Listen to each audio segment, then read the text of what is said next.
کر رہے تھے تو ایک مومنہ بڑھیا بار بار نوح علیہ السلام کے پاس آتی اور آ کر کہتی کہ اللہ کے نبی کیا آج کشتی میں سوار ہونا ہے؟ آپ فرماتے کہ نہیں مائی آج نہیں، میں تجھے بتاؤں گا۔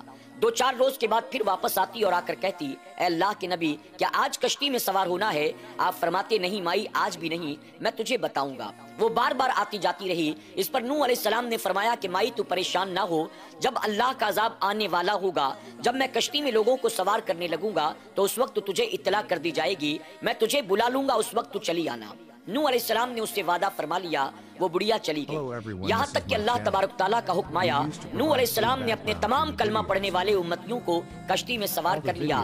آپ کے دل سے اس بڑھیا کا خیال جاتا رہا، یہاں تک کہ اللہ کا عذاب آیا کہ پوری دنیا تباہ و برباد ہو گئی۔ جب نوح علیہ السلام کی کشتی اللہ کے فضل و کرم سے 10 محرم الحرام کو یعنی عاشورہ کے دن جودی پہاڑ پر جا کر ٹھہری، نوح علیہ السلام اپنے امتیوں مقام پر پہنچے تو آپ نے دیکھا یوں تو پوری دنیا تباہ برباد ہو چکی تھی، لیکن اس زمین پر اب بھی ایک جھوپڑی ایسی موجود تھی جو بالکل صحیح سلامت تھی۔ جب نوح علیہ السلام نے اس جھوپڑی کو دیکھا، آپ کو بڑا تعجب ہوا کہ جس عذاب کی وجہ سے پوری دنیا تباہ و برباد ہو گئی، کچھ بھی نہ بچا، سب کچھ ہلاک ہو گیا، آخر یہ جھوپڑی کیسے بچ گئی؟ آپ قریب گئے تو آپ نے جا کر دیکھا کہ اس جھوپڑی کے اندر وہی بڑھیا جو آپ کا کلمہ پڑھنے والی تھی، اللہ کی عبادت میں مصروف تھی۔